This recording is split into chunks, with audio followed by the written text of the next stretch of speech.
Halo guys, dengan gua Ali dan kali ini gua ada Poco C40. Si paling sejutaan dan si paling banyak difitnah kalau sejutaannya itu di 1.999.000. Enggak cuy, paling tingginya ini cuma di 1.799.000 aja, alias 1,8 jutaan doang. Cek aja kalau kalian nggak percaya. Dan menurut gua, buat handphone ini tuh cukup menarik ya kalau kalian memang cari yang sejutaan aja. Seriusan deh, ya walaupun ada beberapa catatan yang mungkin kalian perlu tahu juga.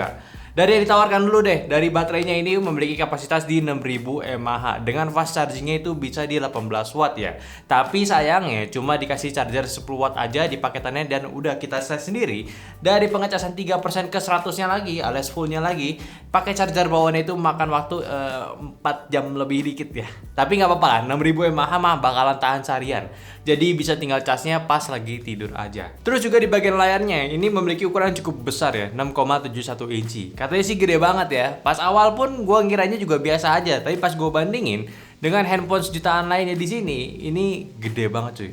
Gede banget tuh, rasanya kayak lu lagi megang Sony Xperia aja karena gedenya tuh manjang gitu ya.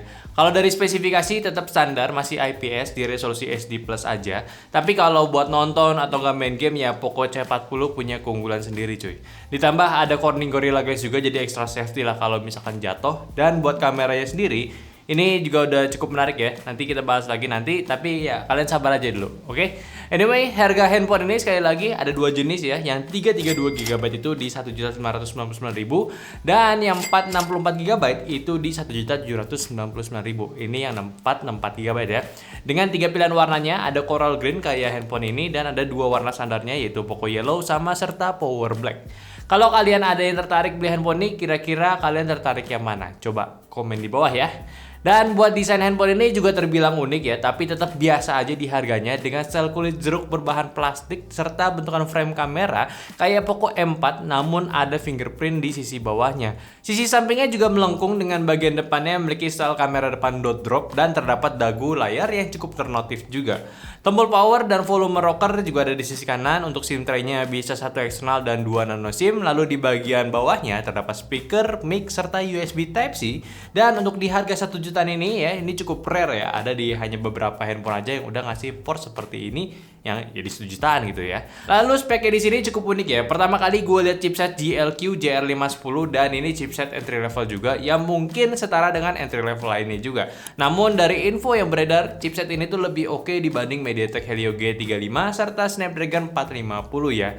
Ya, yang mana hasil AnTuTu di handphone ini bisa mencapai di skor 126.448 poin dan Geekbench-nya untuk singlenya itu mendapatkan skor 167 dan multinya itu di 881 poin.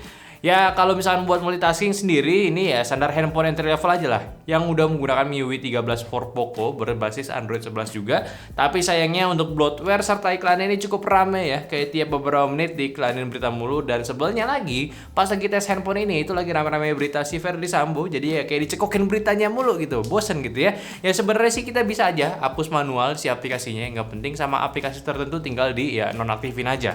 Kalau persoalan gaming ya ini udah lumayan ya. Di Mobile Legends pun standaran settingnya dan frame rate itu dapat di high dengan grafik tertingginya itu di ultra. Kalau mau pakai grafik ultra sebenarnya agak kurang rekomen ya, suka patah-patah sekitaran 1-2 detik kalau lagi war 5 versus 5. Kalau mau yang lebih asik lagi di rata kiri aja nggak masalah, bisa dapat rata-rata di 42 sampai 56 fps.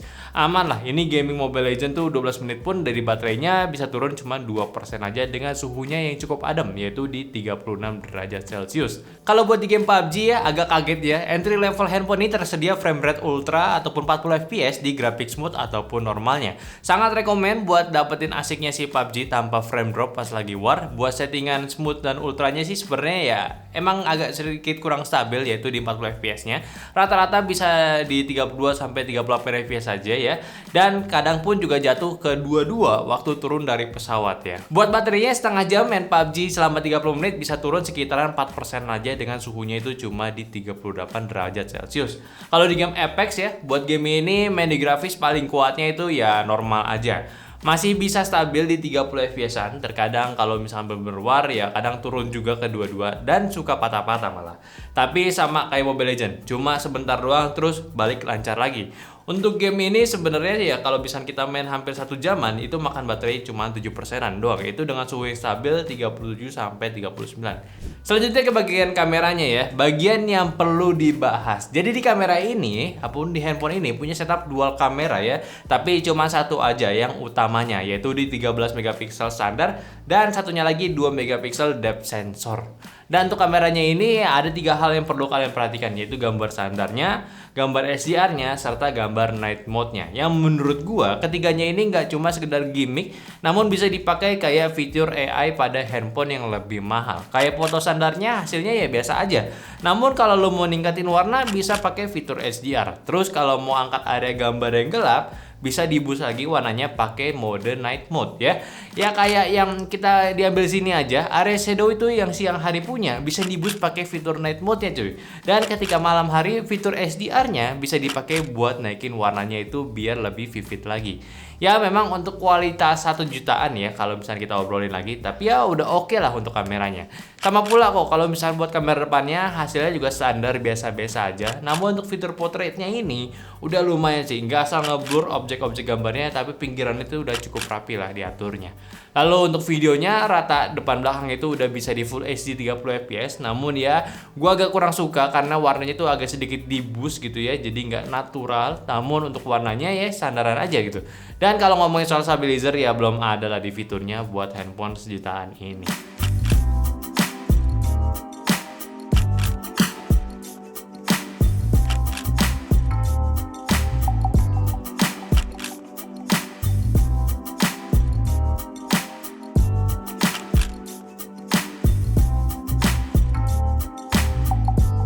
Oke, C40 dari Poco, HP posisi paling sejutaan, bisa dilihat sendiri. Atau kalian bisa nilai sendiri lah untuk kualitas audio.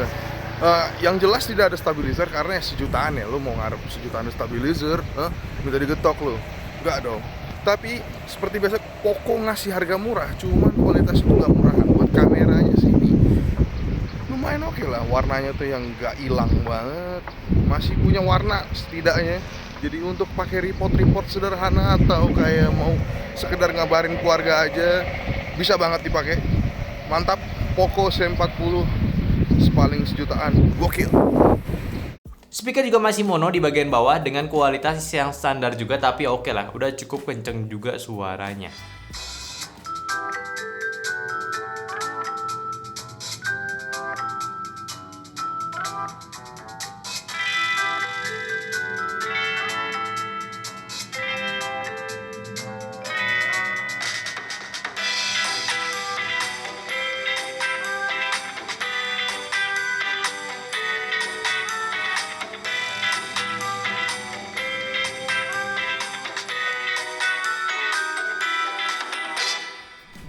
So, buat Poco C40 ini sebagai handphone pertamanya mereka untuk di lini Poco ya, menurut gue sih udah melakukan step awal yang udah cukup baik. Mereka nggak kasih handphone yang nggak jelas posisinya dan cukup sejalan juga dengan brand Poco yang sekarang itu udah nggak pengen dinilai sebagai handphone gaming terus gitu. Bisa jadi sih ini ya rivalnya si saudaranya sendiri itu si Xiaomi punya gitu. Dan buat handphone sejutaan ini mungkin udah jelas juga positioningnya di sini ya kemana gitu ya. Yang pastinya buat orang yang ngincer handphone murahnya Poco dengan fitur keseluruhan yang udah cocok banget, apalagi buat entertainment di kelas entry. Seluruhan experience-nya apalagi buat gaming yang gua rasa di sini dengan layar yang super gede ini ya, emang jadi ada kenikmatan tersendiri buat main game. Lebih luas jangkauannya ya walaupun panelnya ini masih di SD Plus aja. Tapi ingat ini entry level smartphone ya. Dan displaynya pun dikasih udah cukup buat main game ringan bareng ya teman-teman lo atau enggak sekedar habisin waktu aja. Baterainya pun juga termasuk awet banget ya. Rata-rata cuman turun di 2%-an untuk di 12 menitan gitu ya. Suhunya juga nggak panas, main game sejam nonstop itu ya sikat terus lah, nggak panas. Suhu tertingginya saat kita tes di sini cuma 39 derajat doang. Jadi baterainya gede, layarnya gede, udah bisa lah ya jadi kombinasi gitu ya buat scroll TikTok, Reels, unlimited sampai lu bosan sebosannya gitu ya. Dan apakah worth it untuk kalian beli handphone ini? Kalau menurut gua sih ya boleh banget kalau kalian memang ngincer handphone murah buat dipakai harian. Paling sih ya saran gua beli ini gitu ya, cari chargernya langsung yang 18 watt aja biar ngecharge-nya nanti lebih cepat aja. Udah sih, udah enak banget pakai handphone ini. Oke, mungkin itu aja dulu pembahasan gue dari Poco C40. Tolong bantu share juga video ini ke teman-teman kalian lagi butuh handphone murah. Dan jangan lupa kasih pendapatnya juga di kolom komentar sama like video ini kalau kalian suka. Dan follow semua sosial media kita yang ada di Instagram, TikTok, Facebook, dan Discord yang semua linknya ada di deskripsi. Dan yang terakhir, sampai jumpa di video nyantai selanjutnya. Bye-bye.